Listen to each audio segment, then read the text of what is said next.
we'll wait a couple minutes for people to come in. Oh, great. Just let us know when we're live. We are. So I can act professional. We are like him. Thank you. Welcome, everybody. Welcome. And I'm going to be acting professional now.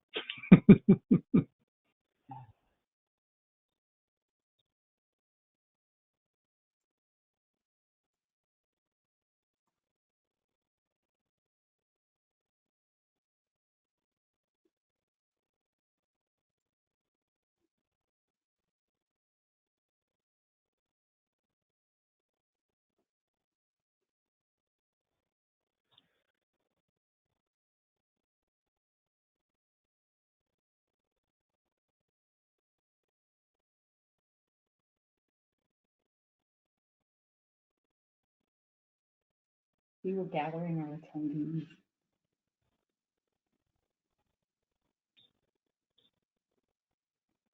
Almost ready.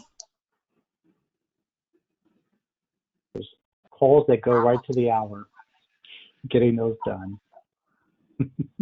Coming off of them.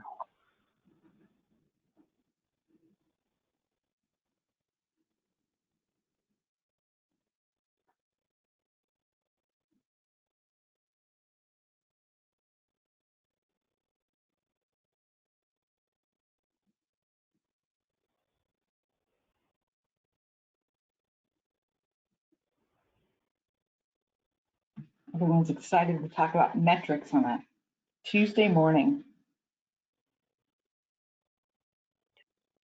Depending on where you are. Could be Tuesday afternoon. Post lunch metrics. Yep, it's afternoon for me. It just started.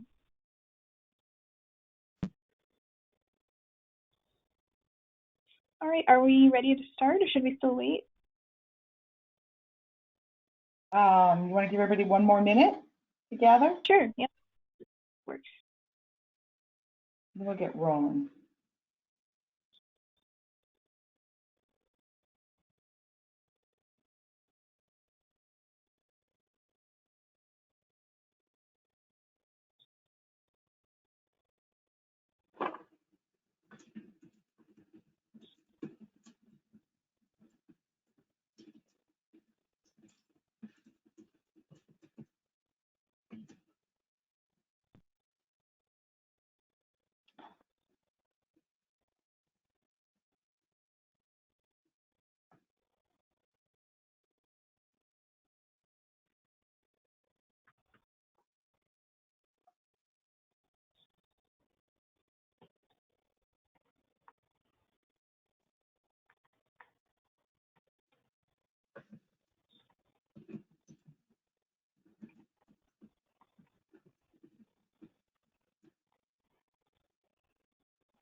Welcome, everyone.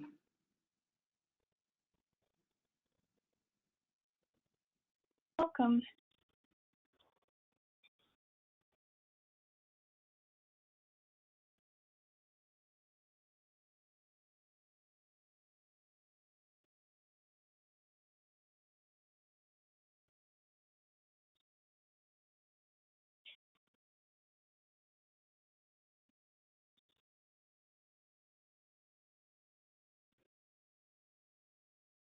All right, I think we're probably ready to get rolling. Yeah. Sounds good. Let's Yep. go ahead and start. I think so. Let's get started. Hello, everyone. My name is Carolyn Bradley, and on behalf of Campbell and Company, I would like to welcome you to Setting Goals for Frontline Fundraisers. Thank you for joining us today. Before we begin today's presentation, I'd like to quickly go through some logistics for those of you who may be new to our webinars. Close any programs other than GoToWebinar that are running on your computer. And we recommend calling in with a telephone instead of using your computer speakers. And if you experience any visual issues, go ahead and send a chat to Campbell and Company or contact GoToWebinar at the number on your screen. Today's webinar will last 1 hour, and you'll earn 1 continuing education credit that is good with your participation with CFRE International. Within the next 24 hours, you'll receive an email from GoToWebinar that includes information on how to download your certificate. In that same follow-up email, you'll also receive a link to download today's slides, along with a link to the recording. We do welcome questions throughout the webinar. Please use the questions box in the GoToWebinar control panel that should be on the right side of your computer screen. We will hold time at the end of the webinar for the Q&A. And now I would like to turn it over to our presenters today, Dan Nevis and Cassie Carter. Well, first of all, good morning or good afternoon, wherever you are across the United States. We're very excited to talk about a subject that really for both Cassie and I is a subject that we talk about a lot, which is oftentimes fundraisers' goals and the metrics behind the goals. And we look forward to sharing more with you. Just a quick introduction to me and Cassie. I'll start, but just to share, I've been in this nonprofit business for over 30 years. My work has been in higher education and in cultural institutions where I served as a curator for a museum in Chicago. And then 17 years ago, I got my start into search, doing a work with the Smithsonian Institution. And I've been working for Campbell Company the last 10 or 11 years. A lot of the work that I do with Campbell Company, beyond searches for CEOs, is senior development executive searches. And I've literally have had thousands and thousands of conversations with fundraisers and with organizations and leadership around this question.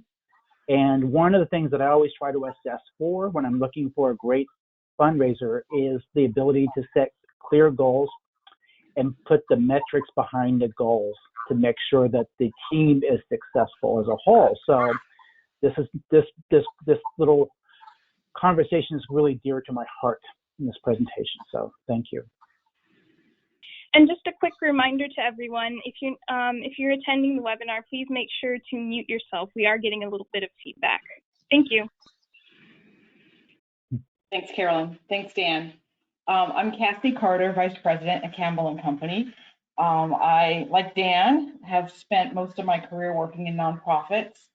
And I've been on both the program side, but mostly on the fundraising side, both as a frontline fundraiser and also as a manager of frontline fundraising. And Dan and I both come from the perspective of really data-driven, people-driven concepts. So very excited to be working with you today on building your frontline fundraising metric skills. Let's jump in and get started. And we have a lot we're going to cover. As Carolyn mentioned at the beginning, we've got some pretty data dense slides, and these will all be available to you following the webinar. So you don't feel like you have to take a ton of notes or take any pictures of what you're seeing, because you'll get it all when we're done. All right, so what are we going to do today? We are going to have metrics. We're going to have a big conversation about metrics that represent goals, beginning with your organizational priorities. And I'll talk about that in a moment. We're going to talk about goal setting and how you measure those achievements with metrics. And then we're going to spend a little bit of time really leaning into where we are at this moment in time and how metrics are impacting both the success of an organization, but also how people stay and why people stay at an organization, and how metrics impacts all of that. So we've got a lot we're going to cover today. All right, goal setting. So you really need to begin knowing where you're going, begin with your end in mind. And so when you think about how you set your fundraising metrics, it's important to have them tied to the organizational goals. So what are we fundraising for? Your organizational goals, in an ideal setting, those are going to be set through a strategic planning process that includes staff and board. It's really tied to your mission and to your programs, and you understand where philanthropy fits into that picture. Many organizations have a combination of revenue streams that come from different sources, and philanthropy is a piece of that. And you want to be building metrics that help move the needle and help advance the organization. Impactful fundraisers really need to understand where they fit into that picture. They need to understand what they're fundraising for. They need to understand the connection between their work with donors and building engagement, and how that actually helps fulfill the mission of the organization. Sometimes fundraisers can feel stuck when they don't feel like they have the tools at their disposal. Dan and I talk to a lot of fundraisers on a regular basis who aren't really sure sometimes how the case of support got developed, what the fundraising priorities are. Sometimes they're not sure how to activate or engage with leadership. They aren't really confident with the donor engagement tools that they have. So you meet with a potential donor, what do you do with them after that? And then the staffing and systems that you have to support those. So these are the core pillars or the core foundations that you build your goals around. And it's important to have all of your metrics really tied to those. The other thought about metrics is you want the metrics to be what we often refer to, and I'm sure you've seen this, be really tied to your SMART goals. So you want them to be specific. Vague and general metrics can create confusion. You want them to be simple. You want them to be significant. You want them to be metrics that move the needle. You want them to be measurable. A lot of times we'll have vague metrics that talk about, well, we want our donors to be connected to the organization. How do you measure that? How do you know if they're connected? If you're working at a university and you're focused on something like alumni engagement, how do you know when the alums are engaged with the organization in a meaningful way that actually connects them more deeply to your mission? Or how do you know if what you're doing is just something that is much more superficial? Achievable. You want stretch goals, but you want them to be attainable. You want people to feel like they can have success. Relevant, results-based, tied to your outcomes, really important. We'll talk about that throughout this morning. Time-bound, clearly defined. You want to have metrics that have a sense of urgency, but they also have beginnings and ends, so you know. And then I'm added to SMART, the M, motivating. You want your metrics to be empowering, to be exciting, to be motivating, to be incentive. You want to be incentivizing the right activities in your organization, and not decentivizing or having somebody feel like they're unattainable or they're punitive. So thinking about, as you build your metrics, your SMART goal. I'm going to hand it to Dan to talk about higher performance. Thank you, Cassie. So we talk about that measurement and what is to be measured, and that's a really important piece when you're actually doing goal setting. And I'm talking about goal setting not just for your performance to be just a solid performance. This is about high performance, because you want your team to be able to hit its fullest potential. And making sure that you measure the right things is so important. So one of the things that I know is that the best chief development officers across the United States are always measuring fundraising activities. There's a huge range of activities that is involved that are measurable, and that's just the basis of what we call data analytics, strategic information that we can draw from keeping track of these measurable items that we do on a day-to-day basis or annually as well. One mark of a high-performing frontline fundraisers is that they actually do keep track of their own measurable activities. They know what they're doing. One of the things is that they make more substantive visits. They acquire new donors and prospects. They close gifts faster. 18 to 24 months for a major gift is often the case. In some cases, these leaders can actually close faster because they can build those relationships, and they're set up to do that quickly. They keep track of their donor stewardship. Stewardship is always important to maintain in a portfolio and to make sure that you are in contact and keeping in contact with leaders, because it's not about just an ask and then you get the gift. It's always about stewardship. And then making more solicitations or closing and securing more gifts. So these are numbers that can be erased to measure performance and to keep track of that. And one of the things you need to remember is that every individual fundraiser brings unique strengths, talents. They also have their own weaknesses and it's actually okay to have a few weaknesses. And that's an opportunity for growth when you're setting goal setting and helping somebody grow. But there are some really key external variables that are really important. I'm going to talk about those a little bit later on. But just to make it clear, a one-size-fit-all approach is never effective for all your fundraisers. So be very, very careful to keep that in mind. And before goal setting, consider the strategic plan, as Cassie mentioned, the development plan, to make sure that the fundraiser understands that their goals and what they're doing are aligned to those plans, and that there's a clear impact that they're making towards the organization. That builds motivation, that builds drive for them to actually hit those goals. Next slide, please. Thank you. So choosing the right metrics, you got to get the right metrics. You got to know what you're doing, the right things, and that is important. So be very clear about what the right metrics are. And in a way, you want to be able to evaluate the strengths and areas of growth, which I mentioned, in your fundraisers. If you've made a frontline fundraising team of 10 people, everybody has varying experiences that they come onto the team with. And some are highly experienced, some are independent in a way. They don't need so much oversight. And some do need a little bit more hands-on work. So level of experience is important. And just in general, just because you had one portfolio and you take on another portfolio, and it happens a lot, that familiarity with the donor base is going to take some time for somebody to. So those are some of the major elements. The external variables. Most of the time when I see problems within a development system or a chief development officer who just didn't work out, the same issue usually is that the chief development officer did not have the control of that environment, meaning there's a lot of variables that they did not have in their own control. Or a frontline fundraiser also is dealing with those type of variables to kind of hinder successful gift solicitations. And those can just be the institutional and team culture. The team culture could be a culture that's not really geared for high performance. It's taking time.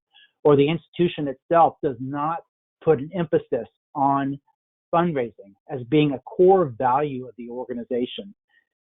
CEOs may not be fundraisers. I hear that a lot. I just don't like doing fundraising.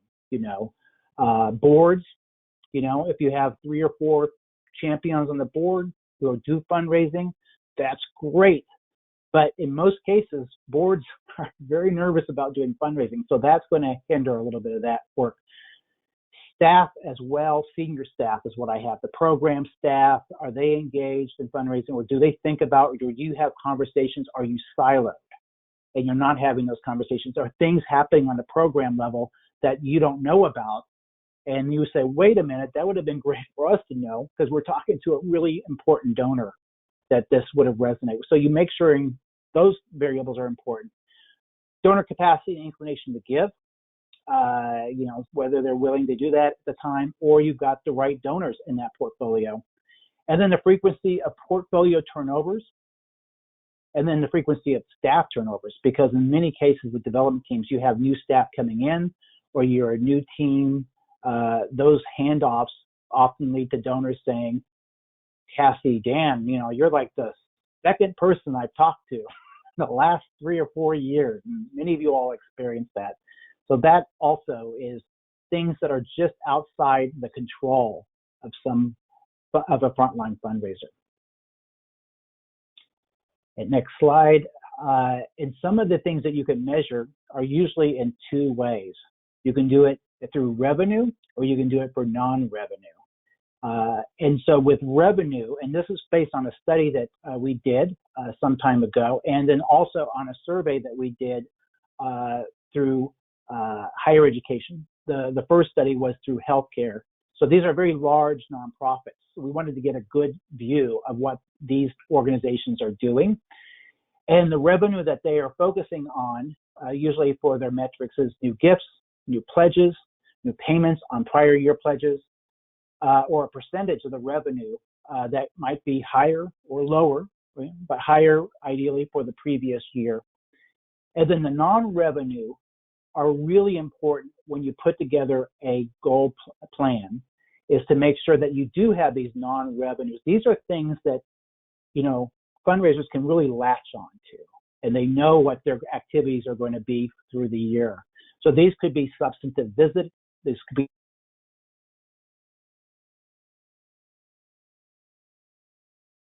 Dan, we lost your audio.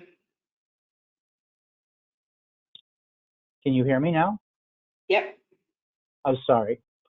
So non-revenue, just to go over that again, total substantive visits, number of gifts secured, total donors solicited, the number of proposals going out the door, number of new donors and prospects, retention of donors over the years, prospect cultivation and solicitation, qualification, planned gifts.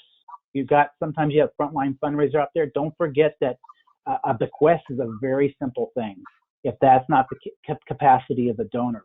Or in many cases, donors are not able to write a check.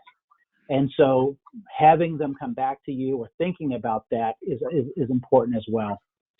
And then the closure rates around solicitations or proposals. Next slide. So in your goal setting conversations, you have 4 elements that make successful goal setting. Those objectives are clearly describing the role and setting reasonable expectation. The role itself should be focused on those core goals. Sometimes fundraisers get asked to do a lot of non-goal related work so that they're drawn away from doing the work of a frontline fundraiser. I'm sure there are internal jobs that happen or internal conversations or meetings that happen. That's just normal. But you want to make sure that they're focused fully on those goals 80 to 100% of their time as much as possible. That is usually where frontline major gift officers actually are not successful because they spend 50% of their time managing events. They're not managing a portfolio. And then clear and create ambitious goals, but achievable goals. So nothing wrong with a stretch goal, but they have to be achievable. They have to be in that mind that they can stretch and they can achieve that goal. And then give them the metrics and the activities to be able to do those goals. And then implement a formal review process, whether it's monthly or quarterly, what you think would be best. In some cases, for one fundraiser, a monthly is more useful. For another, it could be quarterly. Next slide. And then within this process that you're going to be having these conversations, again, as Cassie pointed out, and I'm going to underscore this, goals should align with overall organizational and team objectives. That's helpful for a fundraiser to be successful. They see the impact. And then set aside time to discuss the goals together. I know that you come up with your own sense of the goals, but be flexible in these goal-setting discussions to be able to listen to the fundraiser first. There might be some anxiety. There might be some concern. There might be some challenges. Let's talk through those challenges and you really want to say, we're going to be able to work on that through the year and that we're going to be flexible. And that's something I want to talk about as well. Fewer targeted goals are the best goals. 3 is great. 4, 5, great. 6, too much. 7, too much. It's like managing teams. If you manage teams, if you're managing 8 people, it's better to just to manage 4 people. You can get a lot more done. It's the same thing with the portfolio. A mix of 3 to 5 revenue and non-revenue targets are much better. And then making sure that when you do that goal setting, you're ensuring strong buy-in. That's why it's really important to have a give and take during those conversations, and to allow some ownership by the frontline fundraiser, and that motivation that's going to get them to have that drive to achieve the goals. And then agree on just regular check-in meetings and course correct as needed. Next slide. So I want to talk a little bit about ethics. And what I explored in ethics is usually a study that we did on fundraising incentives. And this is something that is kind of tied to this whole question around goals and metrics, because incentives are always tied to achieving certain metrics or achieving certain goals to success. And what we found is that all all top nonprofit fundraising associations really actually do acknowledge the use of performance incentives as long as they are ethical. And what is not ethical is seeing them as sales commission, that you're basing their performance or success on revenue alone.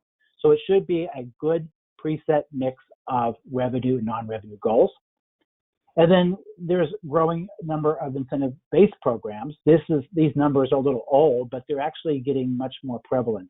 If you don't have an incentive program, that's okay. It takes time for these programs to get established, but because of the demand for development talent remains strong, it's something that your organization might want to think about. There are two types I want to talk about. One is just the monetary, what we think about. What we saw in this study is that most of the incentives, and this was for healthcare, philanthropy leaders, and then also for higher ed leaders, is that 94% of them are annual incentives. So they're basically based on range of targets that you hit, and you'll get from 5% to 30%. Now, 30% is usually a management level incentive. Usually it's a range of about 10 to 12% on average for an annual incentive. And if you hit certain parts of your goals, you'll get a certain percentage of that incentive. If you hit all your goals, you'll get the full incentive. I think that makes sense. There's recruitment incentives, signing bonuses were what we call those, and there's multi-year incentives, which is actually really good if you're actually launching a campaign. You want to make sure you can keep that staff, because there's going to be leaders out there who are looking for great development talent, reaching out to your staff. There are search firms like us who are going to be reaching out. You don't want to lose that talent. You want to be able to keep and build that loyalty for them. And then the non-monetary, I think this is one of the is even more important, just to have some praise, just direct praise. I got a great postcard from my own boss who just said, "You're doing a great job." Got that 2 weeks. It just really made me feel like I really want to be able to, and motivated me to just be able to be my best. Recognition on the organizational level, whether it's through a CEO or in a meeting, just saying, "I just want to say thank you to Sue or Bill for a great gift that they were able to bring," or in a board meeting, to be acknowledged in a board meeting. There's simple things that can be done in that way.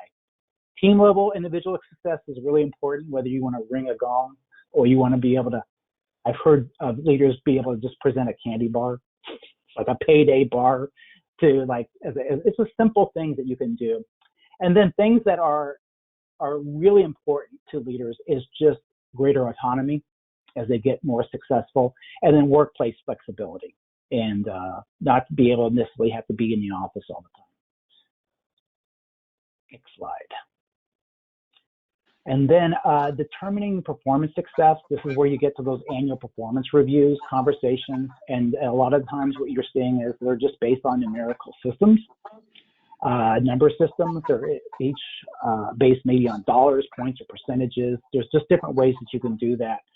And success is determined by the weight of each category. You know, for example, 5 goals, you have, they're weighted 20% for a top score of 100%.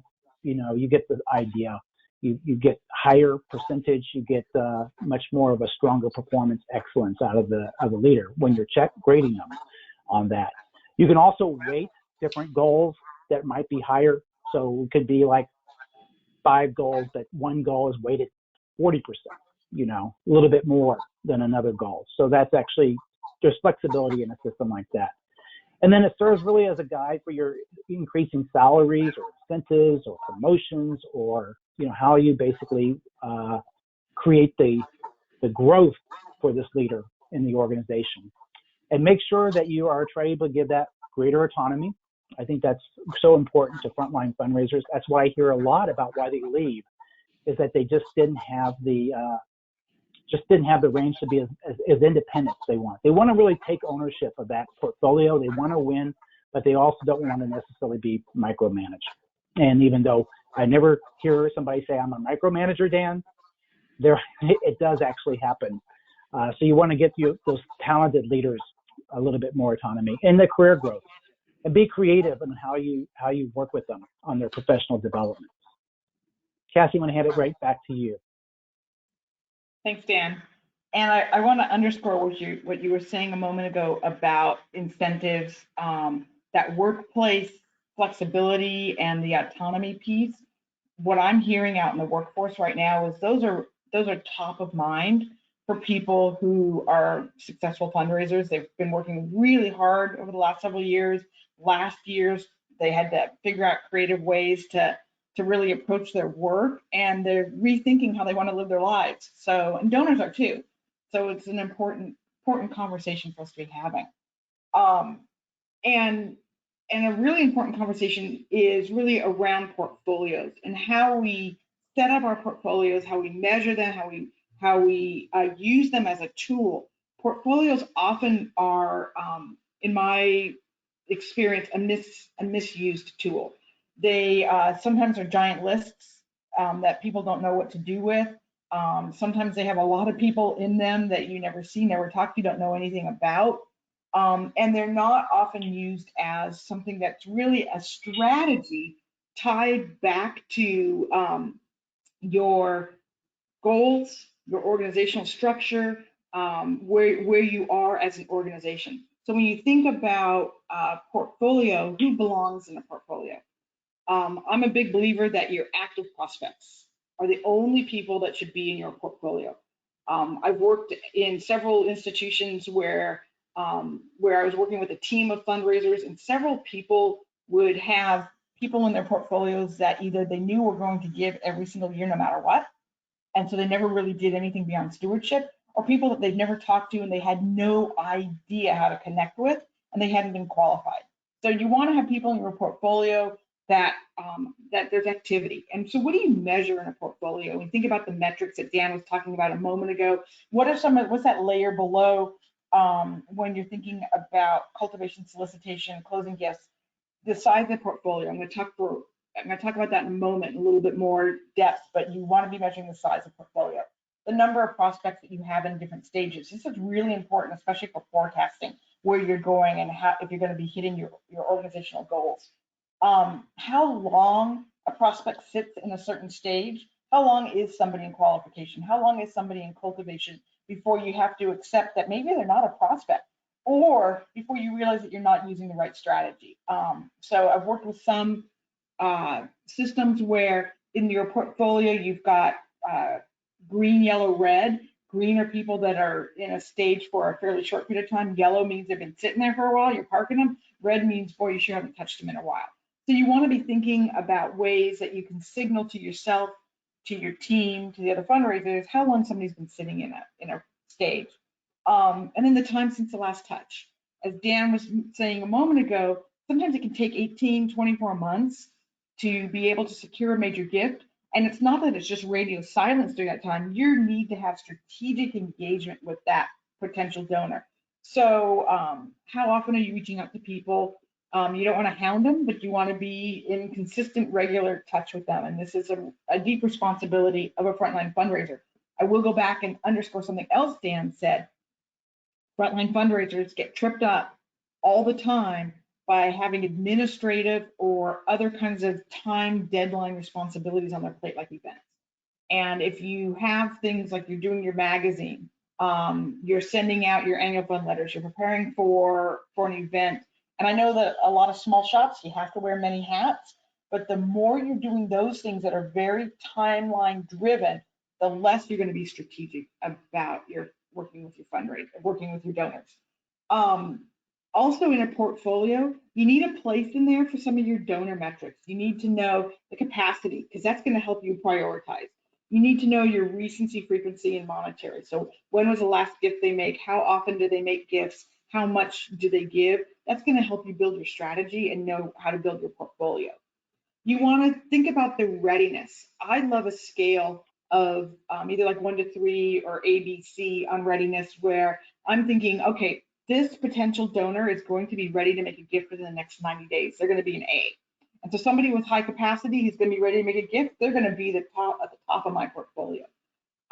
Maybe they're not going to be ready for another 6 months, and you need to plan 2 or 3 touches that you're going to have with that potential donor. Or maybe it's going to take a year and they're on a long track. Or if it's going to take longer, what do you do with somebody where you don't see a gift coming in the horizon in the next year or so? Do they really belong in your portfolio? And if they do, what are your strategies to get them advanced?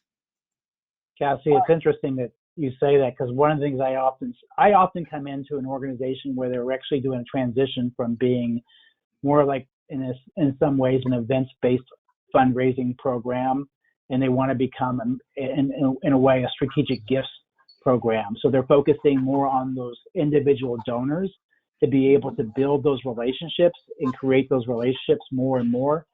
And even in those times, the qualification framework is just going to be longer.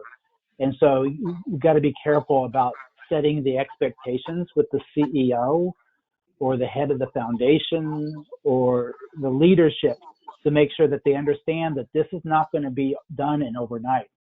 Normally, to build a strong major gift program actually takes on average 3 to 5 years with the investment of a program. So it's not like planting an acorn and you get a tree overnight. You've got to be able to share with them that this takes time.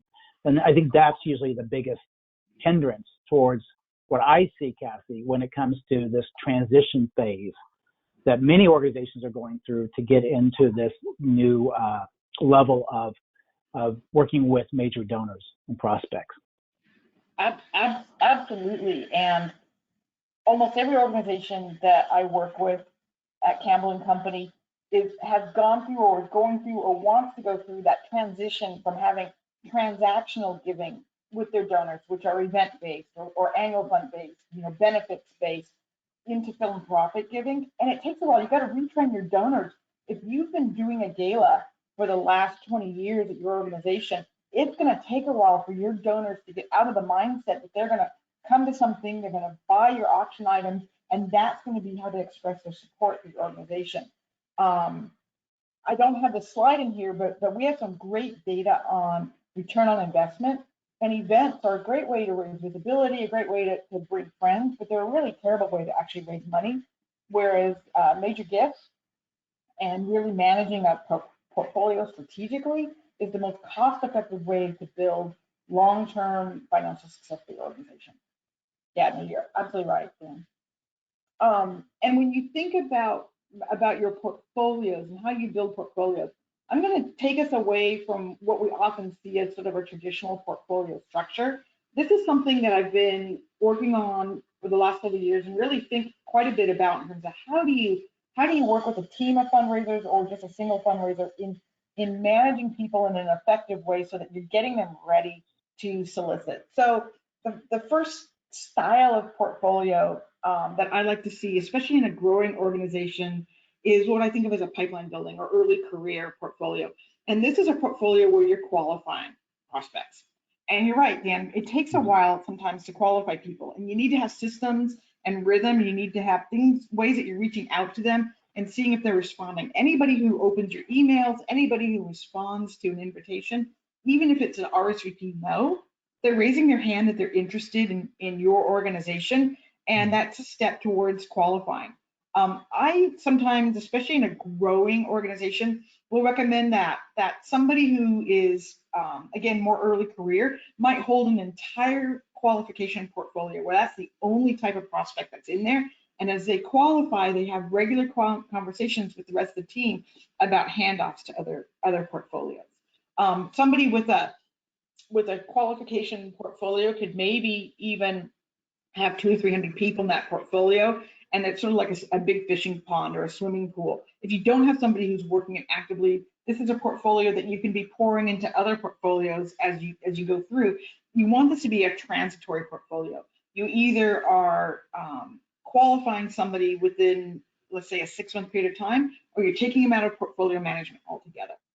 Cassie, go ahead. Cassie, I've heard of a nonprofit CEO being told by their mentor that your goal is to collect as many no's as possible.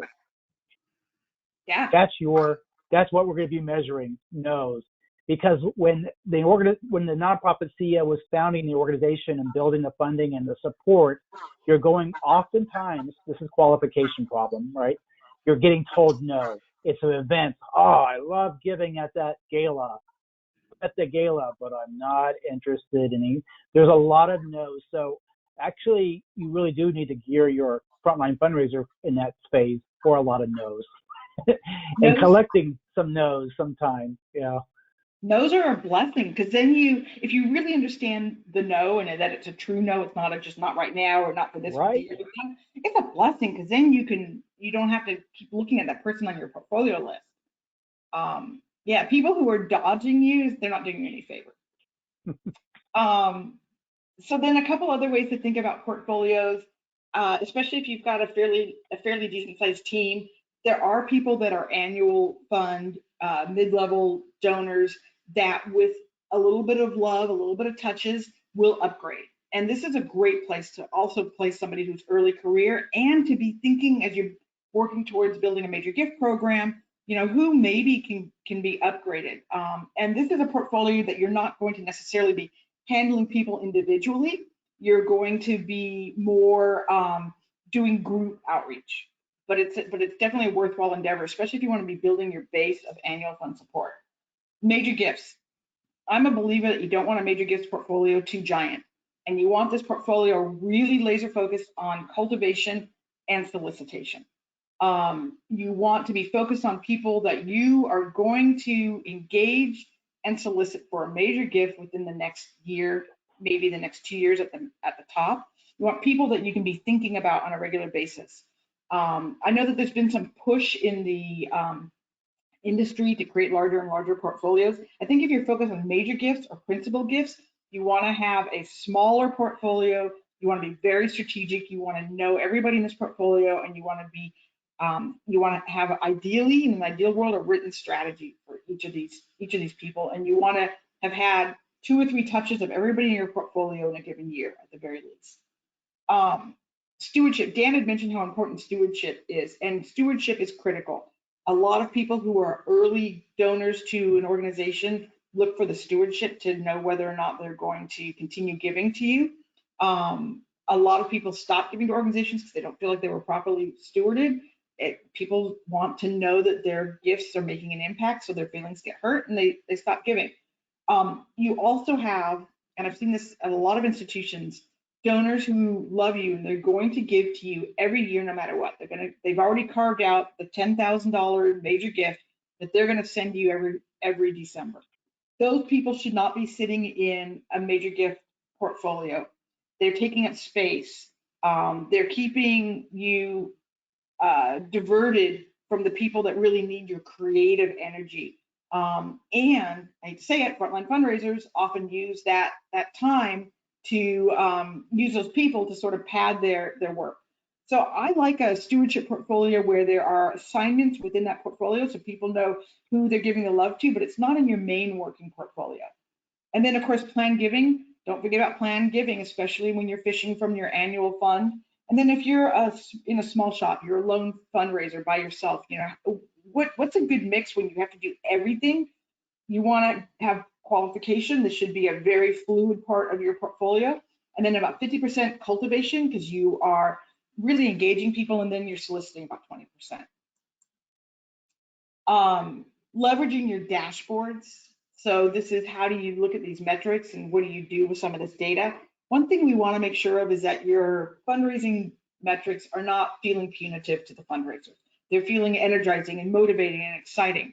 So I like dashboards that are at different levels and different people are looking at them. I like an internal dashboard that is really sort of private to the fundraiser and to the direct manager. And you're using this to help motivate and excite people, but you're also looking at exploring barriers. Why is somebody sitting in your portfolio and you're not seeing any action? What's going on? And really understanding, because maybe that person doesn't belong in that particular portfolio. Maybe that person doesn't belong in a portfolio at all. Maybe that person belongs in the stewardship portfolio.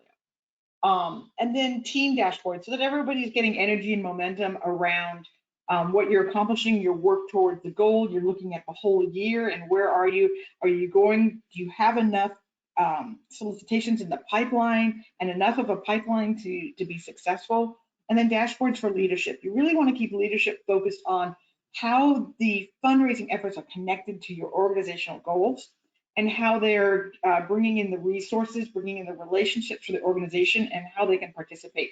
You don't want them too deep in the weeds, and you don't want them necessarily singling out a particular fundraiser who may be struggling, doesn't have a good portfolio, or somebody who's hyper successful, and then that tends to demotivate other fundraisers. So it's strategies around the information that you're presenting, what you're trying to accomplish. But you want your dashboards to be simple. You want them to be easy to assemble so that you're comparing apples to apples every time. I know a lot of organizations that struggle to put together dashboards, and they are the data isn't comparable each time back and forth, and so then leadership starts to lose confidence in what you're doing. So you want to make sure you've got a consistent way that you're collecting your data and you're reporting it. And then sort of lastly, when we think about portfolios and frontline fundraisers, you know, if major gift fundraising was easy, it wouldn't be such a scary thing. We wouldn't have so many webinars on it. We wouldn't be talking about it all the time. It would be where everybody would go. So where do fundraisers get stuck? When I talk to fundraisers and I talk to the people who supervise them, there are themes that I hear on a regular basis. A lot of times fundraisers don't feel like they have clarity around what they're fundraising for. They're not sure how deep to go. So let's say you're fundraising for scholarships. Do you have to know exactly how much each person's going to get? You have to know how many scholarships you're awarding. Some fundraisers want that depth and others just want to know that you're changing lives. What do you do once you start to qualify somebody? How do you connect them to the organization? A lot of fundraisers feel stuck where they will engage somebody, they will qualify somebody, they'll feel like they're a good prospect, and then they don't know what to do with them. They start to invent ways to get them connected. They start to invent tours and events and other things so that they feel like they've got a next step. As a team, as an organization, you want to have real clarity with your volunteers and your frontline fundraisers what that donor engagement looks like, what those next steps are, where you're going with them, so that you know where to go when you find somebody who's excited and passionate about your organization. Sometimes fundraisers are really focused on the wrong metrics. They're looking at their substantive visits and they're just trying to scramble to put anything together that can count as a substantive visit.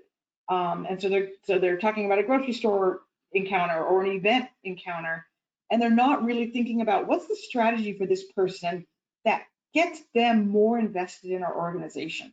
So I would lean on the side of having lower visit expectations that are more meaningful with that individual and that are highly tailored than having somebody collect a ton of visits. And so I see fundraisers sometimes obsessing over their number of visits and they're just spinning their wheels and not actually doing anything that has meaning. I think that fundraisers often need some practice on how you open and close gift conversations. And this is something that mentorship is really, really powerful for. And then asking too early, getting nervous and asking for somebody to make a major gift before they're really ready, and having that person make a token gift or no gift at all, or getting offended, or not asking at all.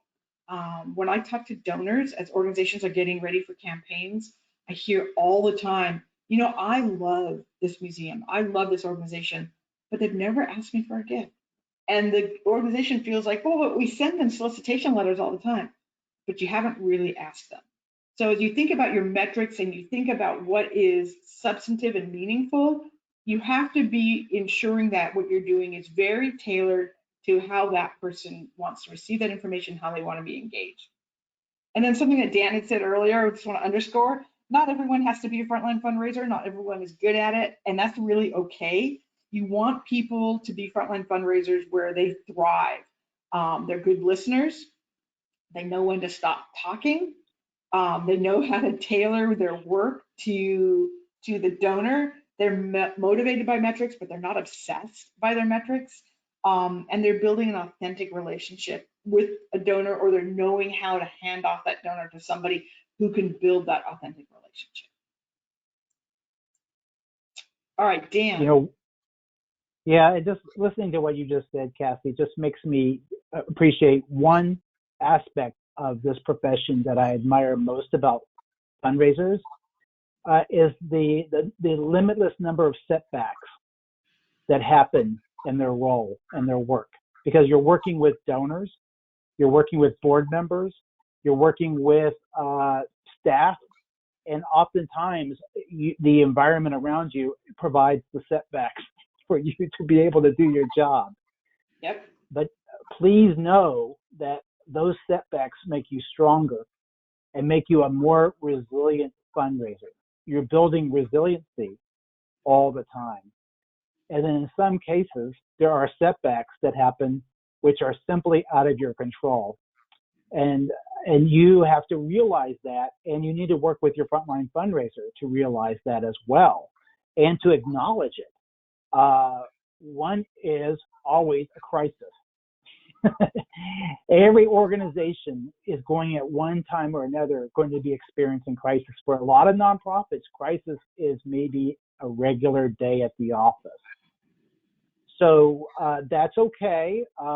Sometimes you're a social service-based organization. You can get hit in different ways. You lose your government funding. COVID-19 demonstrates really the importance of being flexible and to be able to adjust. And so with that, goals and metrics also need to be flexible and adjust, because there's things that are simply outside of fundraisers' control. And you have to be honest, and you have to be open to acknowledge those things. It is not insurmountable. I just want to make that clear. But in some cases, there's ways to just go around, For example, in COVID, this is a really good example, is that where the in-person meetings became phone calls and video meetings. And that had its own plus and minuses, right? And during the pandemic, there are organizations that actually increased the number of major gifts and individual giving. In fact, what we saw from Giving USA report for 2020 was that individual giving in all subsectors actually increased across the board. So giving went up during the pandemic, except for two subsectors. One was arts and culture, which took a hit, and then also, strange enough, health. But most organizations created the resilience and the flexibility to take on a huge crisis like this and to be able to persist and to achieve. And then setting clear and realistic goals, just adjustments are always needed. So make sure that you have those adjustments, and they always lead to greater productivity, success, loyalty. They retain your talent. And that's what you want. You want to train talent and keep them. You don't want to lose them. Next slide. So our key takeaways, we want to move over to our questions. Shaping performance is best done through the right metrics. Make sure you build that definite through line between those metrics that people are working through, the activities they're working on, and the organizational impact. Make sure that you establish mutually agreed, relevant, and achievable goals. 3 to 5 is best. And making sure that these are clear, achievable metrics, they actually build that retention, that loyalty, and actually builds the inner fortitude and strength of your frontline fundraisers. But wrong metrics, those can feel punitive, and you're going to lose your staff. So be careful about how you choose those. Thank you, Dan. So I think we're going to move over to questions now. Carolyn, are there any questions that we have at this stage? So far, we do not have, well, let me see. I think I just got, someone's just asking if the slides will be shared to participants. Yes, they will be. In terms of other questions, I haven't really received any, but Cassie, I do believe there are a few that we can ask the audience in general that they may consider asking. And that would be, one moment, please.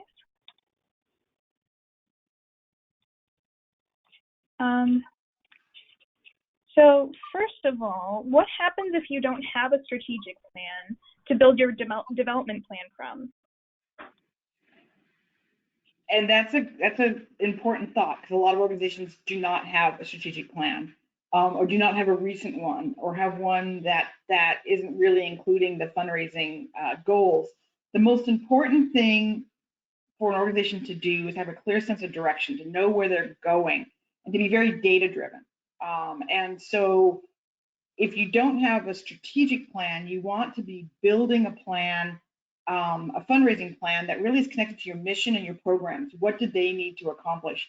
And you want your board involved in that. But I think that the core piece that's really wonderful about fundraising is you need it to be data driven, so you know where you're going, you know if you're having success, you know if you're hitting your direction. So you want to have that data, but you also need to be very human focused so that you're building long-term relationships. Yeah, I think the boards usually have strategic priorities because that's the work of a board. It's to set the strategic direction of the organization. So there might be some strategic priorities that are already set or have been established by the board, which you can take and drive your development plan and your metrics towards those goals. Ideally, if there would be best if they're written and conversation happens at the board level about fundraising gearing towards those strategic priorities so that the board is on board and the CEO is on board rather than just the development team is just running with a plan and there's no dialogue or conversation happening.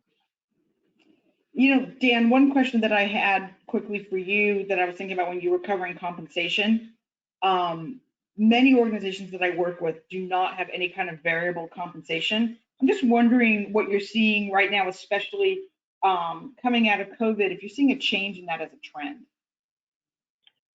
Actually, with COVID, everything has been put on hold because of just COVID. And now that organizations actually fared well, and the effect of the PPP loans and a lot of stability that was able to be created has allowed organizations to be successful and thinking about how they're going to retain their staff and how to incentivize staff. So I expect this to actually grow. I think there's just a big misnomer that somehow incentives are wrong or for nonprofits. It's interesting how nonprofit boards are filled with corporate leaders. And sometimes those leaders don't feel that, and even though they get an incentive, they are incentivized, that they feel like nonprofits in ways should not. The biggest threat to nonprofits today is the lack of resources that is often given, or not enough resources are applied to the organization. And that includes salary, compensation, and benefits that are going to help keep people. So if there is a question around incentives, think about it with your head of HR, have a conversation around that, especially if you want to be able to think more about retention these days, because there is a huge cost to losing one frontline fundraiser. And on average, it's about I think there was a study that showed it was like $128,000 loss in indirect cost to that. Thank you, Dan. Thank you. And we do have time maybe for one more question.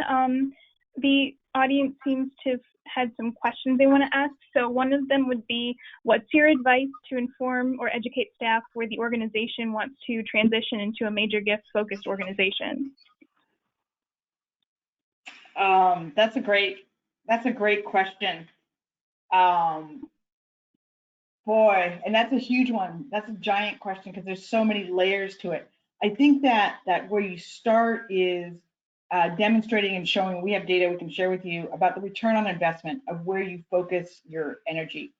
Dan referenced the Giving USA data that shows, and if you haven't seen that data, it's really fantastic data, and it shows where and who gives to organizations, and you'll see that it's individuals that give to organizations primarily over foundations and over corporations. And most people who make those impactful gifts are giving to leadership, and they're giving because they are inspired by their mission.